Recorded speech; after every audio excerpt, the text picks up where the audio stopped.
Hello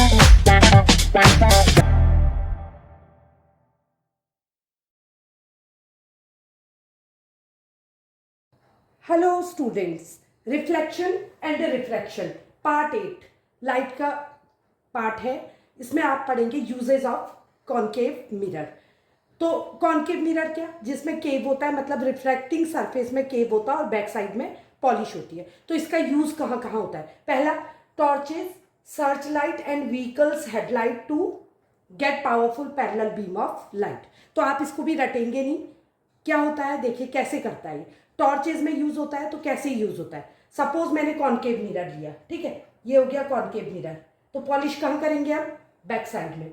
हमने यहाँ polish कर ली इसमें, तो ये बन गया हमारा concave mirror. Is it clear to you? ठीक है, कॉनकेव मिरर बन गया। तो ये किस में काम आता है? टॉर्च में यूज होता है, सर्च लाइट में एंड व्हीकल्स हेडलाइट में। क्यों? Parallel beam of light. एक चीज देखिए, अगर लाइट की बीम्स पैरेलल नहीं होंगी टॉर्च में या गाड़ी में, तो क्या होगा? अगर लाइट स्प्रेड हो रही होगी बहुत ज्यादा, तो स्प्रेड होने में क्या होगा? लाइट की इंटेंसिटी कम हो जाएगी, हमको इतना क्लियर नहीं दिखाई देगा, फैल जाएगी ना। तो हम उसको स्ट्रेट डालते हैं सामने की ओर, ताकि हम ड्राइव कर रहे हैं तो हमको क्लियरली दिखे। या हम अंधेरे में टॉर्च लगाते हैं, तो टॉर्च की अगर स्ट्रेट लाइट होती है तो हम उसमें लाइट में इंटेंसिटी भी ज़्यादा होती और हम क्लियरली ऑब्जेक्ट को देख सकते हैं, ऑब्जेक्ट हमको विजिबल होता है। तो यहाँ पर को हम लोग इसको कैसे यूज करते हैं, इसको समझने की कोशिश करते हैं। तो आइए समझते हैं इसको। क्या होता है टॉर्च? मैंने आपको रे डायग्राम बनाया था, किसके लिए? अभी हम कॉनकेव के लिए पढ़ेंगे। तो पहली चीज बताई थी मैंने, जब सोर्स ऑफ लाइट से लाइट ऑब्जेक्ट से टकरा के दूर से अगर ऑब्जेक्ट खड़ा है आती है, तो वो पैरेलल हो जाती है। किसके? प्रिंसिपल एक्सिस के। तो सबसे पहले हम बना लेते हैं इसमें प्रिंसिपल एक्सिस। ठीक है, ये है प्रिंसिपल एक्सिस, जिसको हम नॉर्मल कहते हैं। ये हो गया इसका पोल, ये हो गया इसका फोकस और centre of curvature. Previous videos में मैंने आपको इसको पूरा एक्सप्लेन किया है, अगर आपने नहीं देखा है तो पीछे देख लीजिए। तो इसमें क्या होगा कि अगर पैरेलल लाइट जाती है तो फोकस हो जाती है, ठीक है। लेकिन हमको क्या देखना है? हमको लाइट पैरेलल चाहिए। तो पैरेलल चाहिए तो आप खुद सोचिए कि रे डायग्राम में हमने देखा था, जब दूर ऑब्जेक्ट रखा रहता है, मतलब सोर्स ऑफ लाइट क्या होता है? दूर होता है। ऑब्जेक्ट से टकरा के जब लाइट रे आती है तो दूर से आती है, तो वो ऑलमोस्ट प्रिंसिपल एक्सिस के पैरेलल हो जाती है और फोकस, रिफ्लेक्शन के बाद फोकस से गुजरती है, लॉ ऑफ रिफ्लेक्शन फॉलो करती है। तो अपोजिट क्या पढ़ा था? अगर फोकस से लाइट रे जाके फोकस से निकल के फोकस से होते हुए जाती है, तो रिफ्लेक्शन के बाद वो पैरेलल हो जाती है।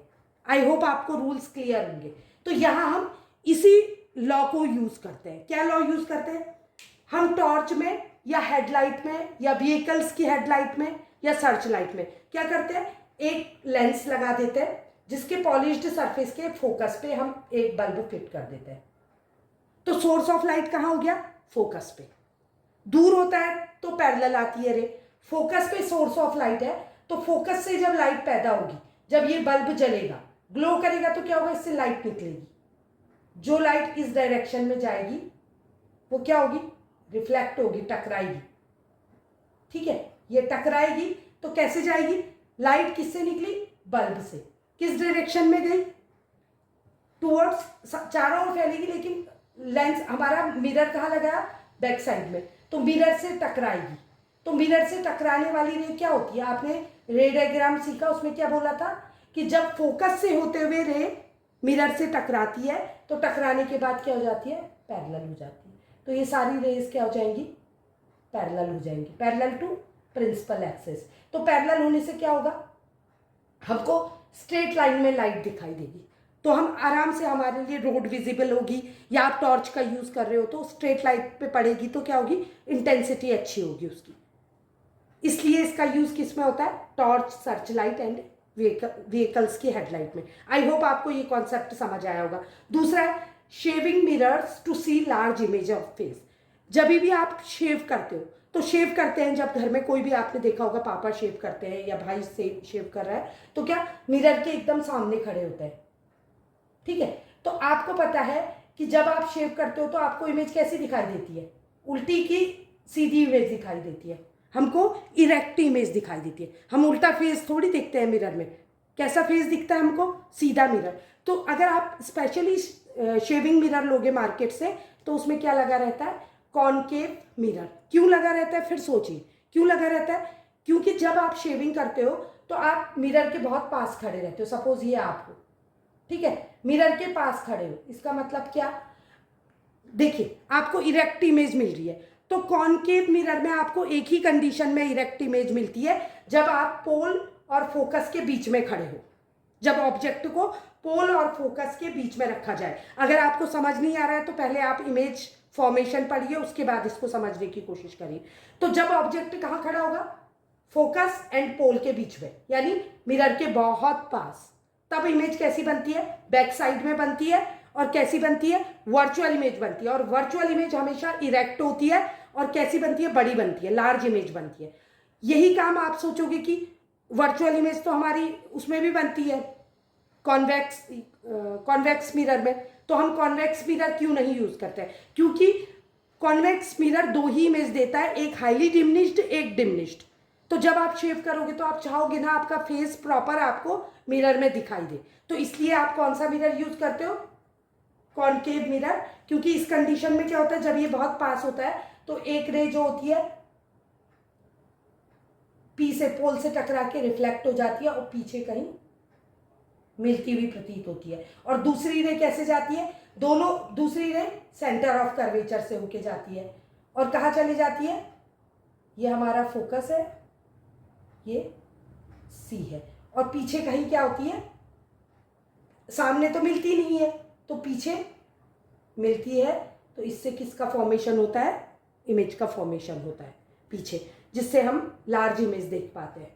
इसी तरह से डेंटिस्ट जो होते हैं वो भी कॉनकेव मिरर का यूज करते हैं, ना कि कॉन्वेक्स मिरर का।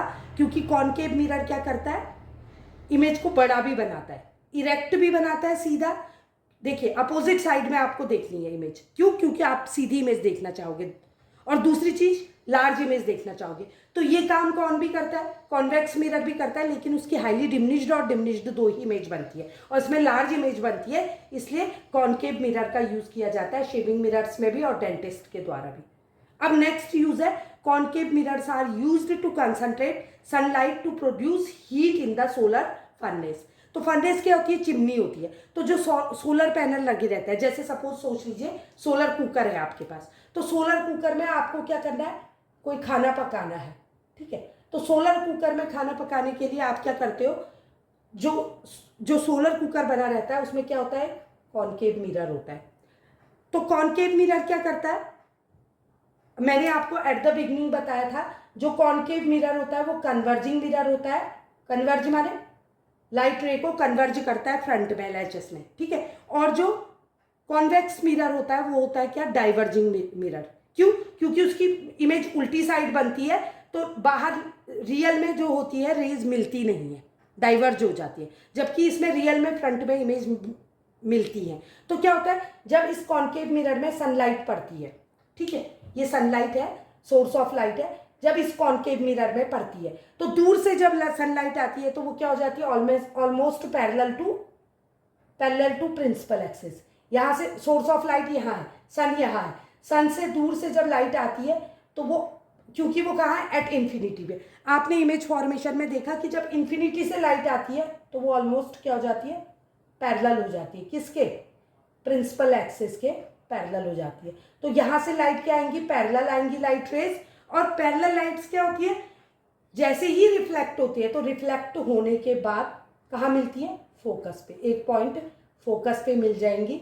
तो फोकस पे मिलने पे यहीं पर को इसका फर्नेस होता है, जहां पर को क्या किया जाता है, लाइट को कन्वर्ज किया जाता है। मतलब यहाँ रियल इमेज बनेगी, सन की रियल इमेज, मतलब सोलर एनर्जी कैप्चर हो जाएगी। इस सोलर एनर्जी के द्वारा हम कुकिंग कर सकते हैं और भी अलग अलग तरह से इसका यूज कर सकते हैं।